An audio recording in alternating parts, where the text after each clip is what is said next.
What happens when a prince walks onto a morning talk show expecting royal treatment, only to discover that American television doesn't bow to anyone? In just 33 seconds, one entitled comment would trigger a meltdown so spectacular that security would have to escort a member of the British royal family off the set. This is the story of how Prince Harry went from honored guest to unwelcome presence faster than you can say, "Good Morning America." The morning started like any other at the Good Morning America studios in New York City. The crew was buzzing with excitement. Prince Harry was scheduled to appear. A real-life prince. The kind of guest that brings ratings, attention, and prestige. Lara Spencer, the show's beloved co-host, had done her homework. She knew the talking points, the safe questions, the topics that would make for good television. What she didn't know was that this interview would become one of the most uncomfortable moments in daytime television history. Harry walked onto the set with the kind of confidence that comes from a lifetime of cameras and crowds. He shook hands, smiled for the audience, and took a seat across from Lara. The energy in the studio was electric. This was going to be a great segment, or so everyone thought. Lara opened with a warm welcome. "Prince Harry, thank you so much for joining us this morning. We're thrilled to have you here." Harry nodded, a slight smile on his face. "Happy to be here. Now, you've been spending quite a bit of time in the United States lately," Lara continued, leaning forward with genuine interest. "How are you finding life on this side of the Atlantic?" Harry's smile tightened just a fraction. "Well, it's certainly different. Not quite what I'm used to, if I'm being honest." Lara sensed something beneath the surface, but pressed on. "Different how? I mean, I imagine there are some adjustments, but hopefully it's been a positive experience overall." "Positive?" Harry's tone shifted slightly. "I suppose that depends on your perspective. There are certain standards I grew up with, certain ways things are done, and I've noticed that here, those standards don't always apply." The audience stirred. Lara kept her professional smile in place, but her eyes narrowed just slightly. "Standards? Can you elaborate on that?" Harry leaned back in his chair, crossing his arms. "Well, for example, punctuality. In the royal household, when you're scheduled for something, everything runs like clockwork. Here, I've been kept waiting more times than I can count. It's rather disrespectful, don't you think?" Lara's smile remained, but there was steel in her voice now. "Well, I can assure you that here at Good Morning America, we value our guests' time. We had you scheduled for 8:15, and here we are, right on schedule." "Yes, but I arrived at 7:45 and had to wait in the green room," Harry said, his voice taking on a petulant edge. "That's not exactly the treatment I'm accustomed to." The audience was silent now. You could feel the tension building. Lara straightened in her chair. "Prince Harry, with all due respect, that's fairly standard for television production. We have makeup, sound checks, briefings. Every guest goes through the same process." "Every guest isn't a prince," Harry shot back. And there it was. The comment that would define the entire interview. The moment where entitled privilege showed its face on national television. Lara's expression didn't change, but something flickered in her eyes. "That's true.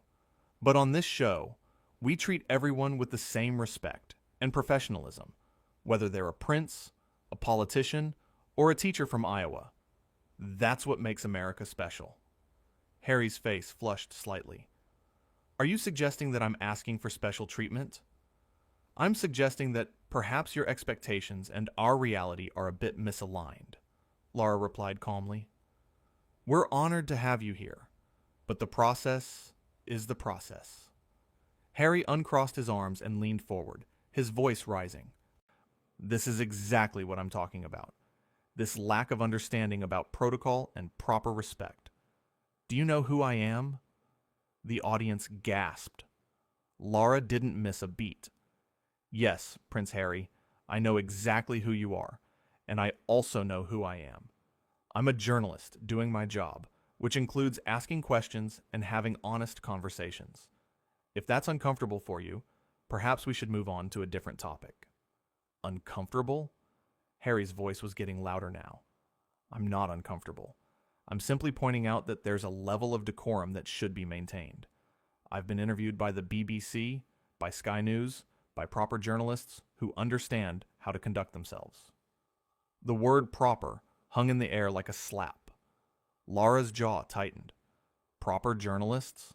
That's interesting, because last I checked, Good Morning America has won multiple Emmy Awards and reaches millions of viewers every single day. We might do things differently than British television, but that doesn't make us improper. Harry waved his hand dismissively. I didn't mean it like that. How did you mean it then? Lara asked, her voice still calm, but with an edge that anyone watching could hear. Because it sounded an awful lot like you were implying that American journalists are somehow beneath your standards. I'm saying that there are certain expectations when you're dealing with someone of my position, Harry said, his face growing redder, and I don't appreciate being spoken to as if those expectations are unreasonable. Lara leaned back and folded her hands on the desk. Let me be very clear about something, Prince Harry. When you agreed to come on this show, you agreed to have a conversation. Not a coronation, not a ceremony. A conversation. That means both of us get to speak. Both of us get to express our views. That's how it works here. This is absurd, Harry muttered, looking away from her and toward the cameras. I came here to talk about my charitable work, my foundation, the causes I care about. Instead, I'm being lectured about American values. You're the one who brought up standards and respect, Lara countered. I was asking about your experience living in the United States. You're the one who turned it into a critique of how we do things here. Harry stood up suddenly, his microphone cord tugging at his lapel. I don't have to sit here and be spoken to like this. The audience was completely silent. Cameras were still rolling. Lara remained seated, looking up at him with remarkable composure. Prince Harry, I haven't been disrespectful to you. I've asked fair questions and responded to your comments. If you feel that constitutes poor treatment, then perhaps the issue isn't with how I'm conducting this interview. The issue, Harry said, his voice shaking with barely controlled anger, is that I expected a certain level of professionalism, and what I'm getting is an interrogation. An interrogation? Lara's eyebrows rose. Prince Harry, with all due respect, if you think this is an interrogation, you haven't been paying attention to journalism. I've been nothing but courteous. I've given you every opportunity to steer this conversation in a positive direction. You're the one who chose to complain about waiting in the green room and question our professionalism. Harry pulled at his microphone, trying to remove it. His hands were fumbling with the clip. This is a waste of my time. I have better things to do than sit here and be insulted on live television. Nobody has insulted you, Lara said firmly. But if being treated like everyone else feels like an insult to you, that says more about your expectations than it does about our show. I'm done here, Harry announced, finally getting the microphone free and dropping it on the chair. This entire thing has been completely unprofessional. Lara stood now, her voice still measured and calm. Prince Harry, you're welcome to leave if you choose to do so. But I want to be clear, for our viewers, that what just happened here was a guest who came on expecting deference and left when he received honest conversation instead. That's his choice to make. Harry was already walking toward the edge of the set. A producer rushed forward, trying to guide him, but Harry brushed past. Don't touch me, he snapped at the young production assistant, who had only been trying to help him navigate the cables and equipment. The cameras stayed on Lara, who took a deep breath and looked directly into the lens. Well, folks, that was unexpected. We're going to take a quick break, and when we come back, we'll continue with our planned programming. But off camera, things were escalating. Harry had reached the wings of the studio, and his voice could still be heard, even though he was no longer on screen. This is outrageous. I was assured this would be a respectful interview. Instead, I'm ambushed by someone who clearly has no idea how to speak to a member of the royal family. A stage manager approached him, speaking in low, calming tones. "Sir, if you could please come this way, we can sort this out." "Sort what out?" Harry demanded. "There's nothing to sort out. This entire show is a joke. The host is a joke. I want to speak to whoever is in charge here." The executive producer appeared, a woman in her 50s with decades of television experience. "Prince Harry, I'm the executive producer. What seems to be the problem?" "The problem?" Harry's voice was incredulous. "The problem is that your host just disrespected me on live television. She questioned my expectations, implied I was being difficult, and basically accused me of being entitled." The producer kept her voice level. "Sir, I was watching the interview. Ms. Spencer was professional throughout. She asked reasonable questions and responded to your comments with honesty." "She was rude," Harry insisted. "She needs to apologize. On air. Right now." The producer shook her head slowly. "That's not going to happen, sir. Mrs. Spencer did nothing wrong. She conducted the interview exactly as she would with any guest who made similar comments." Harry's face was now completely red. "Then I want a new interview. With a different host. Someone who actually knows how to conduct themselves." "I'm afraid that's not possible," the producer said firmly. "The interview portion of your appearance is over. At this point, we're going to have to ask you to leave the premises." "Ask me to leave?" Harry looked genuinely shocked. "You're throwing me out?" "You chose to walk off the set," the producer reminded him. "You removed your microphone. You told us you were done. We're simply respecting your decision." "I changed my mind," Harry said, his voice taking on a desperate edge. "I want to go back out there. I want to finish the interview properly." The producer crossed her arms. "Prince Harry, that ship has sailed. You made your choice in front of millions of viewers. You can't unmake it now. We need you to collect your things and exit the building. This is unacceptable." Harry's voice echoed through the hallway. Staff members had gathered at a distance, watching the spectacle unfold. "Do you have any idea who I am? What kind of influence I have? I can make sure nobody ever watches this pathetic excuse for a morning show again." Lara Spencer had walked off the set during the commercial break and now stood at the edge of the hallway, observing. She didn't approach, didn't engage, just watched with the calm demeanor of someone who had absolutely nothing to apologize for. Harry spotted her and pointed. "You! This is all your fault. You deliberately provoked me. You wanted this to happen." Lara didn't respond. She simply looked at him with an expression that somehow managed to be both sympathetic and utterly unmoved. The producer stepped between them. "Sir, that's enough. Security is on their way to escort you out. Please, don't make this more difficult than it needs to be." "Security?" Harry laughed, but there was no humor in it. "You're calling security on me? This is insane. This whole country is insane." 2 security guards appeared, large men in dark suits with earpieces. They weren't aggressive, but their presence made the situation very clear. This was no longer a negotiation. "Prince Harry," one of them said in a deep, calm voice, "we're going to need you to come with us, please." "Don't touch me," Harry warned, holding up his hands. "I'll walk out on my own. I don't need an escort." "We insist," the guard said, not moving. Harry looked around the hallway, at all the faces staring at him. Production assistants, camera operators, makeup artists, writers. All of them witnessing his meltdown. All of them seeing exactly how a prince behaves when he doesn't get his way. For a moment, it looked like he might resist further. His jaw clenched, his hands balled into fists. But then something in him seemed to deflate. The anger gave way to something else. Embarrassment, maybe. Or the dawning realization of what he had just done. "Fine," he said quietly. "I'll leave." The security guards flanked him, not touching, but close enough to intervene if needed. They walked him toward the exit, past the studio, past the green rooms, past the administrative offices. Every step of the way, people stopped what they were doing and watched. At the exit, Harry paused and turned back.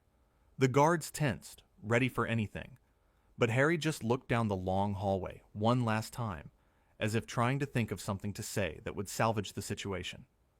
Nothing came. He turned and walked through the door. Back in the studio, the show had returned from commercial break. Lara was back at the desk, composed and professional. Welcome back, everyone.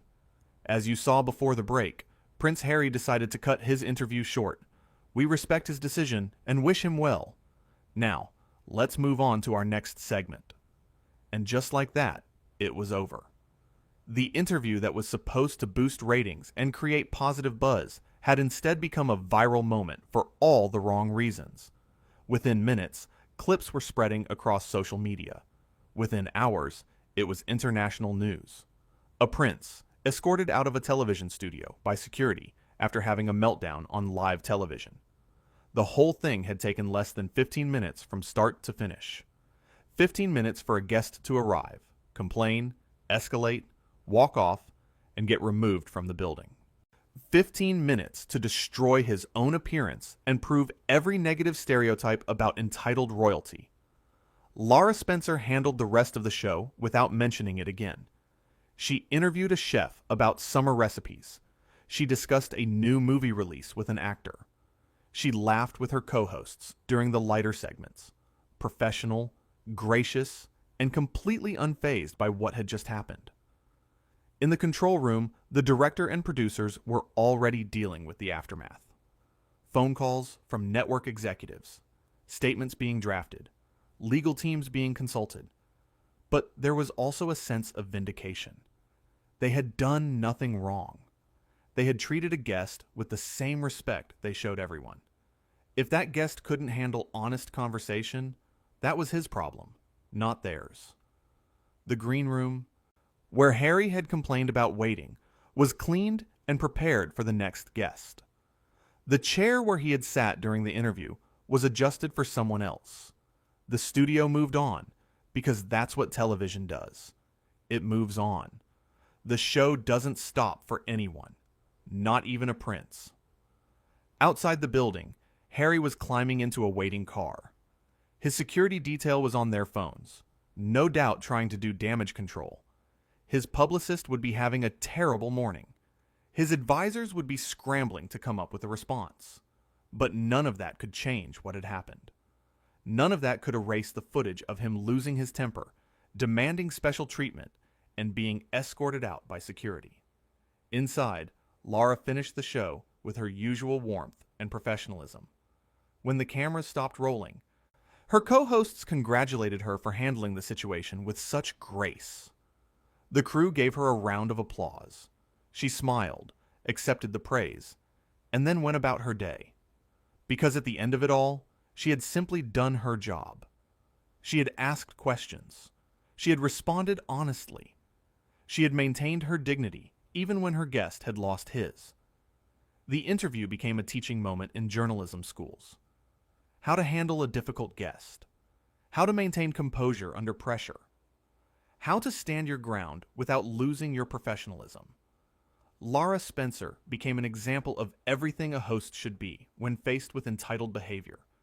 And Prince Harry became an example of what happens when you expect the world to bow to you, only to discover that some places just won't. No matter who you are, no matter what title you hold, no matter how important you think you are. Because in America, on live television, with millions of people watching, everyone is equal. Everyone gets asked the same questions. Everyone is held to the same standards. And if you can't handle that, well, there's the door. Security will be happy to show you where it is. The story didn't end when Harry left the building, but that's where it mattered most. That moment when an entitled guest realized that his title meant nothing in the face of honest journalism. That moment when privilege met professionalism and lost. That moment when a prince discovered that some thrones are just chairs and some crowns are just hats, and respect is earned, not inherited. Lara Spencer earned hers that morning. She earned it by doing exactly what she was supposed to do. Ask questions. Listen to answers. Respond with honesty. Maintain her composure. Treat everyone fairly. And refuse to be intimidated by someone who thought his last name made him special. That's the story. That's what happened when a prince walked onto Good Morning America expecting royal treatment and walked out escorted by security. 33 seconds. That's all it took for one entitled comment to trigger a meltdown that would be replayed and discussed for years to come. One moment of honesty from a host who refused to bow. One display of entitlement from a guest who couldn't handle being treated like everyone else. And in the end, the lesson was clear. It doesn't matter who you are. It doesn't matter where you come from. It doesn't matter what you're used to. When you sit down for an interview, you're there to have a conversation, not to be worshipped. Not to be